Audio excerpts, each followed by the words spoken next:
Hello everyone, welcome back to our DCS series on flying the various airplanes. Today we're going to be looking at this one. Kind of my arch nemesis. I've had a lot of fun trying to get this thing to work properly, and man, is this thing a project. If you're coming from the BF109, you are in for a pain. Now, this is a very challenging airplane.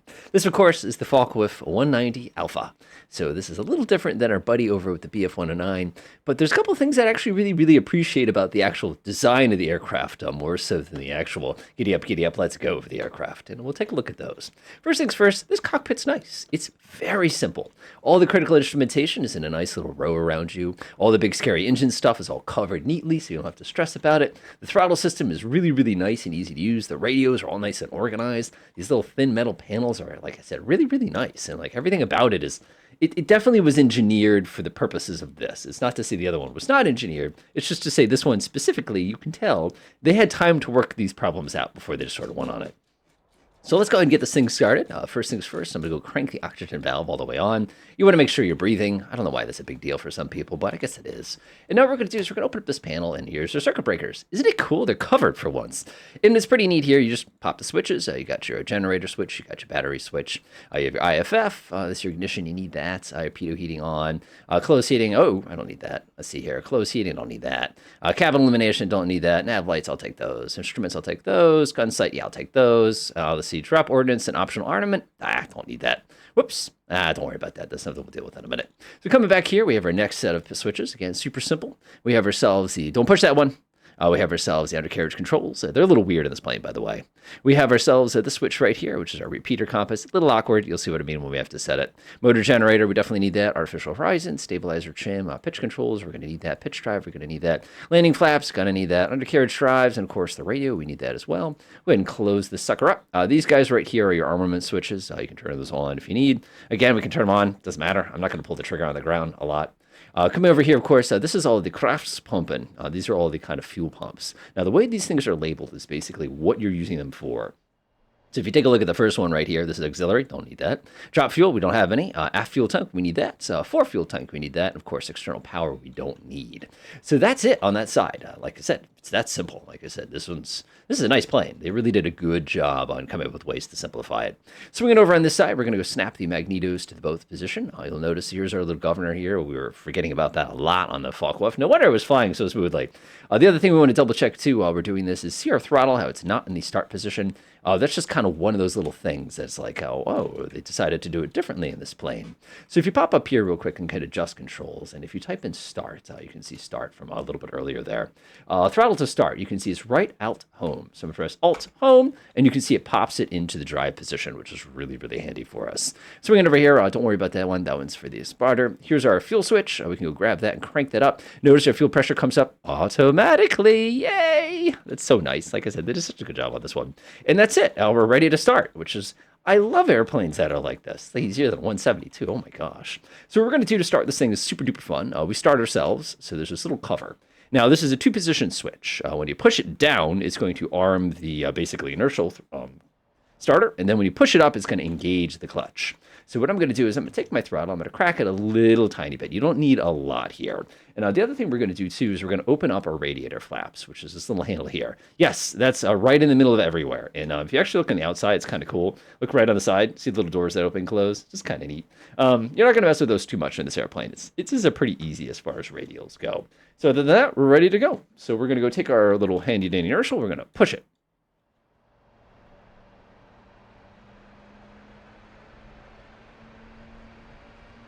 Yep, it's making noise.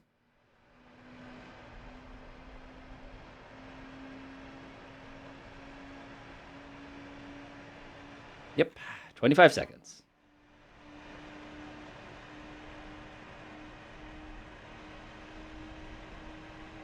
And of course, when we get to 25 seconds. Isn't that awesome? Now, as soon as this thing gets going, we want to set it about 1100 RPM. Right there. Got it. And that's it. That's startup. That's awesome. As you can see, I forgot to set the little brakes there, but that's okay.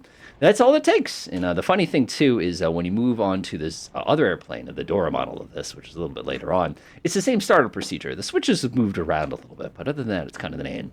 So there's a couple things that makes this plane a little funky. And of course, you're all saying there, what do you mean by a little funky? What's a little funky mean? Well, let me show you something. I'm going to take my throttle. I'm going to pull it all the way out.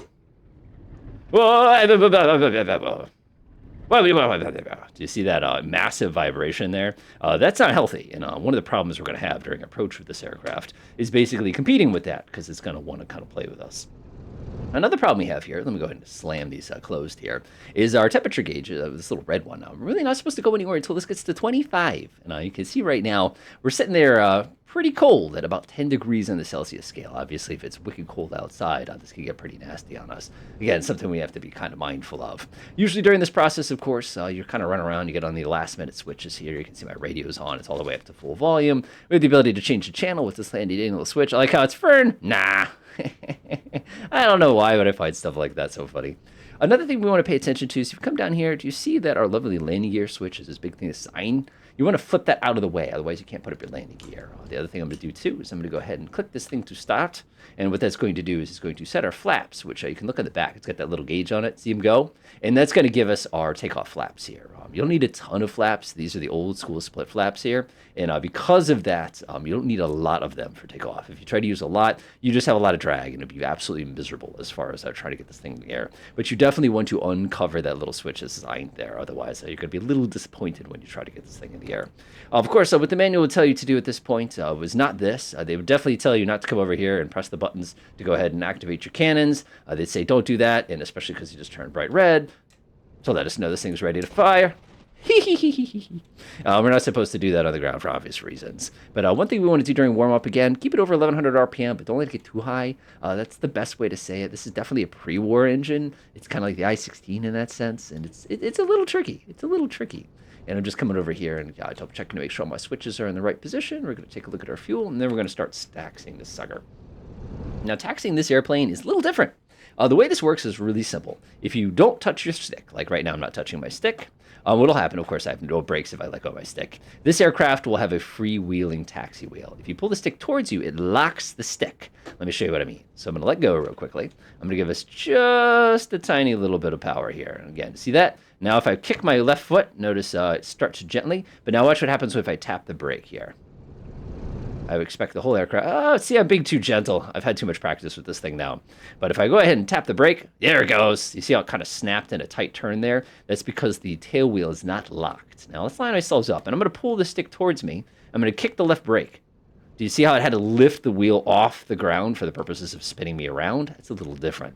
That basically means for us on the ground, if you want to taxi, do you see how it straightens out? Like if it starts to wander, I'll let it wander a little bit. Yeah, let's go hold the brakes. Yeah, I don't want to get this thing going too fast. It really will get away from you. By pulling this stick back, it will lock that wheel. If I push that forward, it unlocks the wheel. Again, I can give it a little bit of taps of brakes, and I pull back, it locks it. So when we're taxiing this thing, take your time. Oh my gosh, take your time. I can't say that enough. And of course, one of the things I usually do is I cheat and go rip over the runway real fast. And again, I'm keeping this towards my chest here. You can give a little bit of differential braking when you're taxiing here. That does kind of work. It's a little cheap because you're technically dragging the back wheel around. And I don't know. Most people kind of don't like that. Another thing you want to keep in mind, too, as we're kind of ripping around on the ground here like this, is you have to be really, really, really, really gentle on the brakes. So you see, if I just go like that, see how the plane does that? That's not healthy for the airplane. You want to be relatively gentle with that. And, of course, we have to be really, really careful with that on landing because otherwise it's going to get away from us. And, again, we need about 1,100 revolutions per minute, comrades. That's pretty good right there. I'm going to go give it just a little bit of power. You can see just how much work this thing is. If I pull that towards me, I'm going to give it just a quick tap of left brake there. And again, this is much, much, much easier and simpler to do when you have differential brakes, which, as I've mentioned in previous videos, I don't have that. I have really, really, really nice rudder pedals, but I do not have the fancy brakes that I used to have. One of the things I found out, which was always funny to me, is you suddenly get a brake fire in flight, and you're like, what? And it's because, it was like sticky brakes, because, they're by your feet, and they're on the floor, and they're going all over the place all the time. Ooh, easy, easy, easy, easy. All right, I'm looking down at my temperatures, and I'm noticing my Celsius is now reading about 20 units, which is awesome. That's a fancy way of saying my oil is warmed up. You can see just how much this airplane just wants to fly. Again, keeping this towards my chest here, it makes it much easier to get this thing in the air. Give myself a couple taps of brakes there. It looks pretty groovy. Yes, airplanes can be groovy, deal. And we're just going to make our way right over to the runway. And again, I'm trying to be easy on the brakes here, because if this thing stops, it doesn't like to go. It's not like its buddy, the Dora. The Dora really does not tolerate coming to a complete stop. That liquid-cooled engine just does not tolerate that. So again, I'm giving this little tug towards my chest, and I'm just enjoying this relatively simple taxi compared to some of our friends, especially our earlier war friends here. Again, a little bit of differential brakes, keeping that 1100 revolutions per minute, and that's all it takes. Like I said, not mad. Be kind of careful here, and kind of a little bit kind of this way. It looks pretty good to me. Unfortunately, I'm not going to change the seating position here, which is kind of a bummer, because I actually prefer to sit in the middle. I'm a VR flyer, so I do so many things. And this is one of those few planes, too, as I've mentioned, is that it's a very, very nice VR flying plane. It is not a good kind of sit here like this. It's just very, very hard to see. So what we're going to do now is I've disengaged the tail wheel lock here. I'll give this a little bit of power, and I'm just going to go ahead and hit some right foot. It's a technical term. The Germans say the same thing, by the way. Just a little boost of power here. And again, I'm not an award-winning tail wheel operator, especially because I have a button. Let's see how I'm massaging my right foot here. Oh, man, that's work. All right, nice. So I'm going to give it a little tap of brakes. I'm going to pull it towards me, and I'm just going to confirm the aircraft rolls forward, which it does. All right, we're ready for takeoff. I'm going to give everybody a quick little boop kind of a thing like that. Make sure it's all nice. So takeoff in this aircraft is relatively simple. One thing we want to double check is that our propeller govern is working. And I'm looking in the bottom corner there. Do you see how this thing, I just went and did one of those pieces there? We're just making sure that is engaged. When we took off on the other aircraft, of course, we took off with that disengaged, which gave us a very high RPM and a very smooth takeoff. But that's a little naughty. So the strategy here is basically the same. We're going to get up about 27 revolutions per minute, 2,700 revolutions per minute, rather. And we're just going to hold the stick back. And what's going to happen is as the aircraft starts getting a little bit flying, which is about 100 kilometers per hour, we're just going to gently reduce it as we really start working our feet. Don't press the brakes. Resist. I know you want to push the brakes. Don't push the brakes. Let's do it. So what I'm going to do is I'm going to start by giving us a 2,000 RPM here. Aircraft's going to get a little grumpy. I'm going to open up my cow flaps. Let's give it a moment. This thing does not have nearly the power of some of the later warfighters. I'm going to release the brakes, stick towards me.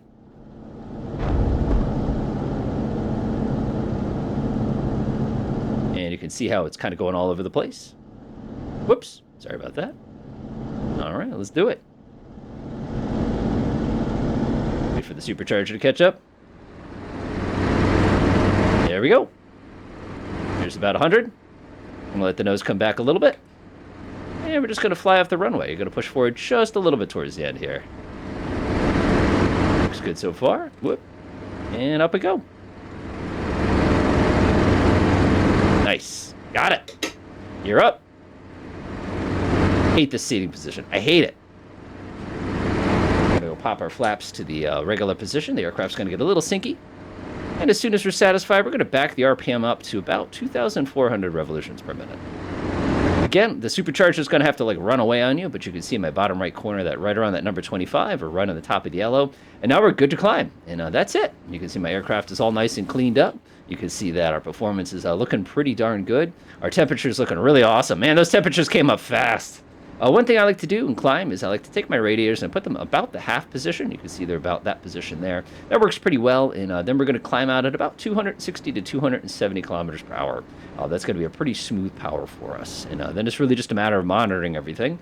You can see we're about 1.2 out of there. It's a little different than some of the later war German planes. Again, not bad. Look out! And of course, like I said, very, very, very steady plane. Now, some people say, what's kind of the big differences between this plane and, the Focke-Wulf, or the Bf-109, rather. The big thing here is this is an earlier war plane. It's a lighter plane. It's a faster turning plane, but it's also a lot less forgiving. One of the things we do not have are the slats. So when this aircraft gets dangerously close to getting itself in a position where it wants to stall, it tends to go and come right over on you. And we'll go ahead and take a look at that in a minute. And it's a little dangerous. It's a little dangerous. So it's just something you want to kind of be mindful of. But again, you can see we're increasing our KMs there. We're coming up on KM number 2. RPM is a perfect. Our ATA, as you can see, it's come down pretty quick. This is not a high altitude fighter in the slightest. It's just kind of the nature of the beast there. I'm just gonna go run through and make sure all my stuff looks good here. About 300, that's good cooling temperature. Power is good, fuel is good. RPM's coming up a little tiny bit as we're getting a little higher, but again, it's not bad. I love the way the Germans designed that. Temperature's a little warm, but it's nothing I'm going to freak out about. We have plenty of L's left, liters of fuel, so I'm not going to stress about that too much. Now, one of the things you might notice as you're climbing is you start getting this kind of weird little buffet. The reason you're going to get that buffet is on account of the fact that if your cow flaps are open and you start to really pick up speed, it's going to make everything start vibrating pretty hard on you. And again, you can slam those closed, though, once you've kind of leveled off. We don't want to be getting too hot with the oil. Again, if I close those all the way, actually pull them all the way, you'll notice the buffeting kind of stops, but that could be bad for us. So we're going to keep them a little bit cracked open here. That looks pretty good. All right, that's pretty nice. You'll notice as we climb, of course, we get a pretty quick power reduction. We're coming up on 10,000 feet here, and we've lost a substantial amount of the power we started with here. And again, it's kind of the nature. We don't have any NW50 or anything along those lines to kind of give us that extra push. I can come here, and of course, I can slide the throttle forward, and we're going to get a pretty heavy kick for that.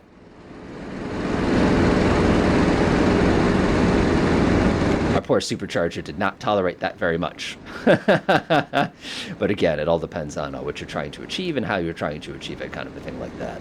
So what I'm going to do now is I'm going to level us off, and we'll do a couple of basic maneuvers that kind of go through sort of the flying of the plane. As usual, we have no aileron trim. We have no rudder trim. The trim you can set in options, kind of a thing like that. I'm going to go ahead and pull the power back to about 1.25 ATA. That's about right there. It's a pretty comfortable amount. And I'm just going to let the aircraft slowly build up speed. This is definitely not as fast as some of the other fighters. One of the things that will limit your speed, of course, is your rudder skills. And as I discussed in the previous video, you really got to be good about it. There is a setting in options where you can actually put automatic rudder on. It works great. If you want to use that, you will not have any difficulties in the slightest controlling this airplane. It's actually pretty gentle. So what we're going to do is we're going to start with a couple quick little wind-up turns and see what happens with this plane, which is a little bit different. Again, I'm just trying to build up a little bit of speed here, and I'll just try to keep this relatively simple. I'm trimming everything out a little bit here. The trim is very responsive compared to the BF109. I think you'll find you like that. And you can see we're kind of squaring out and ending at about 400 kilometers an hour here. So what I'm going to do is I'm going to go ahead and give us a little bit of power. Looks good to me. Let the plane catch up, and we're going to go ahead and execute our turn here. So as always, we're going to try to keep everything nice and coordinated. You can see we lose altitude immediately in the turn. So if I pull back a little bit tighter, keep my foot, you're going to start getting a little bit of buffets. And don't worry about the buffets. They're there. And the plane will start to wallow. And if I pull past the safety point, the aircraft is going to start to depart. And it will always snap to the opposite direction of which you're turning there. So I'll let my power build up a little bit here. And again, we're getting a little loud. Actually, I can turn my volume down so I can hear what this thing's doing here. Keep an eye on all your temps and stuff like that. It looks fine for me. Looks good, about 350. And I'll go ahead and do the same turn to the left this time. There we go. Now remember, in this aircraft, depending on what direction you turn, you're either fighting the torque of the engine or you're working with the torque of the engine. Now again, I've got my aircraft beautifully coordinated, as you can see in the bottom left corner. And we're just going to wind it up. You can start feeling it's a little departy on you. Getting a little departy. Getting a little departy. And there it goes. And notice it wants to take that left turn. Nice. And we can snap ourselves right out of that without too much trauma. And just like that.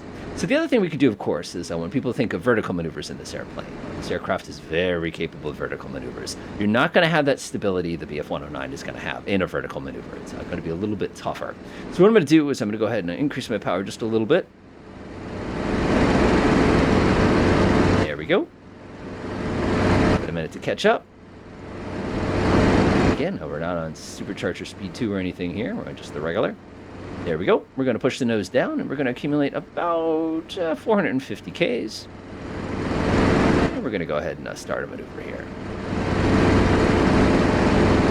Going to get very buffety on you. Very, very quick. Just going to stay coordinated. And we're going to enjoy a ride all the way over. And as you can see, even 450 is not enough to complete the maneuver. And that's one of the things I find very interesting about this plane. Or even if we were to bring it into a very, very tight and get up to about 550, 600, you can just about finish the turn. And of course, if we wanted to kind of bring in some more of that power, it's not going to make that much of a difference. Now, this problem is universal with this airplane. Again, this is an early war aircraft, so you're definitely a little bit more limited as far as performance goes. You know, if I wanted to do my more conventional split S as opposed to flip, please don't bring this plane into the vertical. If I go right into my split S, we're going to go ahead and go downhill here. Power a little bit. Remember, we need to keep fuel flowing and oil flowing. There's the departiness. And there it almost goes. Nice. And you can see that this aircraft does not tolerate maneuvers like that. You know, that's one of the things that I like about the plane, is it does not like that. You know, it's just kind of fun. You can actually hear my engine has gotten a little bit quieter there. We've also dipped below my 1.2, so the supercharger actually changed modes on us there, just to give you an idea. If I push my throttle all the way forward, you can see my RPM comes up a little bit, but until I cross that 3,000 meters, I'll still be on the other supercharger mode. So I'm going to go ahead and reduce my power a little bit here. Sorry for the twitchy zoom there. A lot of that has to do with the way my controls are.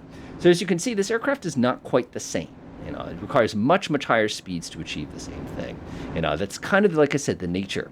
In the war, of course, these often found themselves as air attack, you know, air-to-ground attack airplanes. And the reason they are so good at it is they have really, really good carry capacity, and they're relatively stable. And they're also really well armed, and that's one of the advantages to this particular aircraft as well. So now we have gotten to the navigation component of this. This aircraft is it's different. When it comes to navigation, it's almost all dead reckoning, also known as looking out the window and going, hey, that's where I am, kind of a thing like that. It's kind of the nature of the beast of a lot of World War II navigation.